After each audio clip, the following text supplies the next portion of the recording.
In today's episode, we explore social impact data collection and how the new Open for Good platform by UCLA could set the standard for collecting, reporting, and benchmarking social impact data for businesses.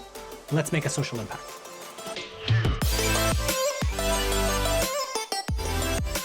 Hi everyone, I'm Carl. Welcome to the Social Impact Show, a channel where you get the latest strategies and tips to help you scale and grow your CSR and goodness programs. So my guest today, my first guest, you probably have seen her before or listened to her before. She's my co-host today. Her name is Erica Graham Jordan. She's the vice president of our mid-markets with Benevity. My second guest is Kelly Clark. She is an ESG specialist and stakeholder manager with the Center for Impact at the UCLA Anderson School of Management. Thank you both for joining me today. Before we dive into the work that you do today, folks, when they listen to this podcast and watch the show, they love to hear about personal experience. So we'd love for you to tell us a bit about what led you here. We know you were an environmental lawyer before, and now you're an ESG specialist at UCLA. So maybe tell us a bit about your career journey. Many folks like the inspiration of what has led you to be with us today.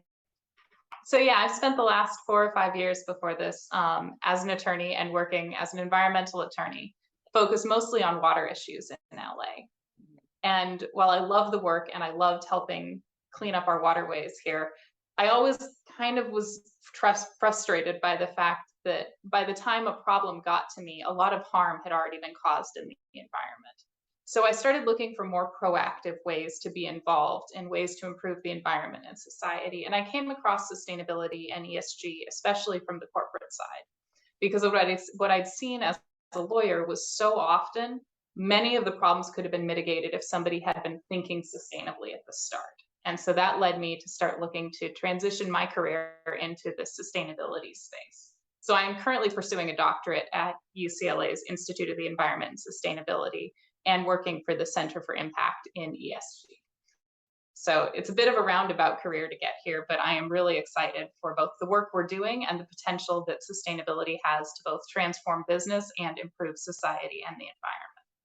You know, Kelly, I love that, particularly because so many folks, they could get stuck in that same cycle of where they are, but you actually looked at the broad landscape and you said, what can I do to help prevent anything from getting here? So I love that. Thank you. I think that probably is an inspiration to many folks. Yeah, so Kelly, let's jump into your current role. Can you tell us a little bit more about the Center for Impact at UCLA and how are you involved? Sure. So the Center for Impact at the business school is focused on inspiring the next generation of leaders to become social change makers.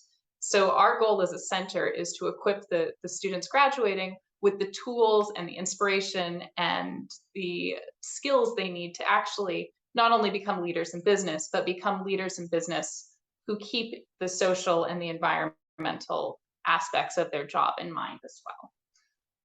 And so to do that, the center works with students. We sponsor a number of student groups. We host conferences. We have a social impact specialization whereby students take set courses and then graduate with a specialization in social impact at the end of their time. The center also has recently started a new project aimed at increasing corporate transparency in sustainability reporting, and that's where my role comes in. I just joined the center back in July. It's a fairly new position that was created, but we are working to both make sustainability information open access, but also usable to both the students who are interested in learning about it, to businesses who want to figure out how to do better, and to people in general, to consumers who want to investigate what the companies they're buying products from are doing and how they're reporting and what they look like. So my role is part of a team on the Open for Good project where we are both collecting, managing, and analyzing all of this sustainability data that is out there to try and let people have the raw information and make their best choices from that. Do you ever see the educational component? Do you ever see that going beyond specialization? So there would be actually degrees or advanced degrees that students can take? I think within the MBA curriculum, because I'm situated in the business school here, within the MBA curriculum, I think specialization is going to be the more common way. I think more advanced degrees are likely going to focus more on specific aspects of sustainability. So things like a carbon or a climate expert, engineering expertise, and other more focused things besides business management. Personally, I think it would be great if there were more specific business-oriented sustainability programs out there. And I think UCLA Anderson is doing a really great job of incorporating that into their curriculum, because when you think about it, sustainability really cuts across all aspects of business. If you look at where it is in organizations right now, it's interacting with accounting, it's interacting with law, it's interacting with supply chain and operations and strategy. And so we are also working to try and incorporate it more broadly into the curriculum, because it is everywhere. Everybody should understand it going out into the world we're seeing now. One final thing here. I've over the past couple months, I've interviewed a lot of social impact professionals, and it's just neat to see the varying number of people from different fields who are making the career transition. So it could be anybody from sciences to communications to HR to all these different professions, which is really a fascinating, I guess maybe even a great opportunity where one field has all these different perspectives and all these different talents and backgrounds now part of it. And I think that's really why sustainability can be so powerful, because with it, you're no longer thinking in a silo. You're not thinking of what is the most recyclable material. You start thinking about what is the most recyclable material and provides good jobs and doesn't pollute the environment. And by taking the systems perspective, it, one, does foster collaboration among people of all different backgrounds, but I think it provides better solutions that way too. Thank you, Kelly. I think this conversation is so interesting because you think about all this brain amalgamation of all these really smart people in all these previous industries and how much impact it will make. And I want to keep back to something you said earlier around data collection, right? It sounds as though you're looking to solve a problem here in terms of data collection. So maybe let's just sit in that for a minute and understand, what are the current challenges around collecting this data, and why is having the right data so important? So data collection is a huge challenge in this area. Right now, all sustainability reporting that companies are doing is entirely voluntary. Companies are doing this because of pressures from stakeholders, employees, their board. It's coming from all directions. But as of right now, it's not mandated. And so companies are tailoring their own reporting to what they see as most important, which is great because it does provide insight into where they think their biggest impact is. But it also leads to a lot of challenges, because one of the goals of sustainability reporting is to be able to compare companies' performance against each other. Is company A better at managing emissions than company B? But if people are reporting things differently, that's a very hard task to do. And also, because none of it is mandated, people report things in very different places. So we have been collecting information from the S&P 500, so very large companies.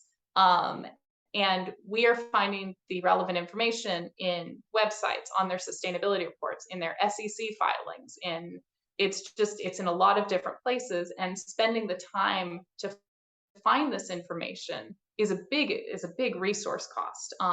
So for most people and most companies, even, undertaking the effort that we have undertaken is just not feasible.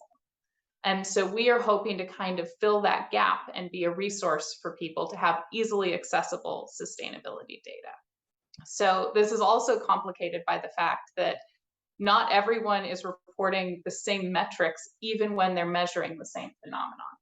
And so if you are interested in a company's water usage, someone may report gallons withdrawn, someone may report gallons consumed, someone may report gallons withdrawn from a high stress area. And so it's just trying to get all of this into a comparable format is difficult. And part of this is driven by the fact that there are a number of reporting frameworks out there, and all of them have very good bonuses, but some are more focused, some are sector-based, some are universal. And until we have some alignment on what companies should be reporting and how, understanding and gathering the data out there remains a very big challenge. So let's actually shift to the Open for Good platform. So Kelly, can you explain what it is? What are some of the benefits, and why should companies actually use the platform? So we've undertaken this effort to gather all of this data for these companies. And our goal is to make it accessible, presentable, usable. And so what we have done is we used a set of metrics originally from the World Economic Forum that we've modified slightly that were aimed at being both universal, so things that every company should be useful to every company, and also that were already being reported. It was part of the claim to this framework. So we went and looked at whether these large companies were actually reporting this information. And we ultimately found that a little under half of the metrics were reported, and that the way companies were reporting some of these were very different among them. So what we've done since then is take all of this data on both who is disclosing what information and what they are disclosing and put it into a dashboard, which we're working on. And in this dashboard, you can see some of the substantive findings on some of the reporting percentages. So for example, we have greenhouse gas emissions data from all of the companies who have reported it. And what we see is that a high number, about 80% of companies are actually reporting their scope 1 and scope 2 emissions, which is great. But only about 60% are reporting their scope 3. And there are a lot of reasons for this, but our dashboard can kind of help you see who are the leaders in this field, which companies are reporting scope 1, scope 2, and scope 3, which companies are reporting their water usage, which companies are reporting their diversity and representation within their company. So we are hoping that all of this data put together can both provide a resource for consumers who are just interested in how companies are performing, but more importantly for businesses. Because right now, if you're a business and you want to understand how you compare to your peers, there are a few ways you can do this. You can do what we did and go read a lot of sustainability reports and a lot of SEC filings, but that's going to take somebody a long time. Or you can pay what is normally we call a third-party rating agency. So these are companies who provide sustainability scores. So Bloomberg is one of them. You may get a certain rating on Bloomberg, and that essentially is supposed to show how you compare to your peers. The trouble is all of these rating agencies, and there are a lot of them, their scores don't agree across companies. So you may get a high rating in one, a low rating in another. But because these are their scores or their proprietary information, there's not a lot of transparency into how those scores were obtained. So if you get a high rating on one and a low rating on the other, you don't necessarily know why, which means you can't really figure out how to fix it. With our dashboard, we are hoping to be able to show a company how they compare to others in their sector and ultimately across the S&P 500. And we are working to be entirely transparent on how those ratings are achieved so that you actually can see that, well, a lot of companies in my sector are reporting this metric and I'm not reporting it. So maybe looking into that is one way to improve my performance. Do you see that the Open for Good platform becomes the standard that most companies go either look towards, look at benchmarks, whether maybe investors look at across the board for sustainability? So we are hoping that we will, one, build on a lot of the great work that other industries, companies, and NGOs and governments have done to establish what metrics are most important. And we will then collect the publicly reported data and put it here. So companies can use this as a resource. And we think there are a lot of really great metrics out there already. So we are probably not looking to create an entire new set, but rather focus on really the ones that we see as most universally. One of the things that's been lacking in this in the third-party rating agencies is some of the academic rigor and the peer review of how the methodology is there, how ratings are achieved, how all of this. And so we are hoping to kind of open that up. There's a second part to my question here is, are there any key areas around, let's say, education and measurement where you see companies are challenged with measuring their impact, understanding their impact, or even both? Like, what would be your advice for them? Yeah, I think there are a lot of areas that are really challenging to measure impact in. On the environmental side, I think scope 3 emissions are challenging.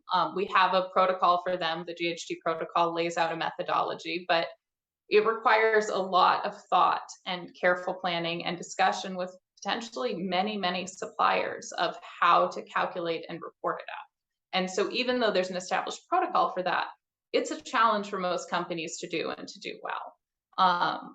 Similarly, biodiversity represents a really big challenge for those companies interested in assessing their impact because it's such a complex phenomenon. On the social side, one of the things we saw was actually that not as many companies reported on the diversity of their workforce as we expected.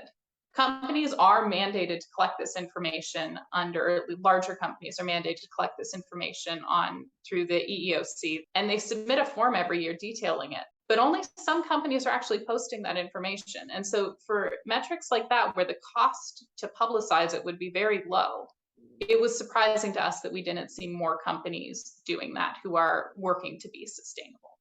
You've given us so many things to think about, right? We think about benchmarking, we think about accessibility to data, the work it takes to go find all that data, even things like if you're already reporting on something, how to publicize it and share it in a broader scope with rigor. As we kind of think to the future of measurement, what are 1 to 3 areas where you think we should pay particular attention, and where, we have a range of listeners on this show, so some might be in the beginning of their journey, some might be more advanced, but maybe a couple areas of guidance, maybe for the beginners and the more advanced practitioners. What are 1 or 3 areas where we should have them start paying attention as it relates to measurement?